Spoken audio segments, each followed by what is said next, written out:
భక్తులారా, మిమ్మల్ని మీ గ్రామాల్ని రక్షించడానికి నా అంశతో పుట్టిన నా 101 మంది చెల్లెళ్లను పంపిస్తున్నాను.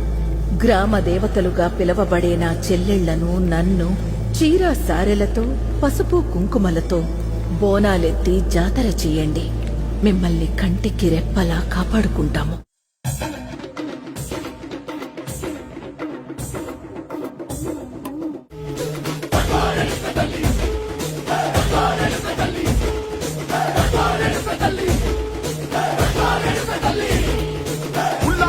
కట్టి ఊళ్ళోకి వచ్చనమ్మా, చాలారి పూలు పెట్టి జాతరలు తెచ్చనమ్మా, తంగేరు పూలు పెట్టి అంకాణ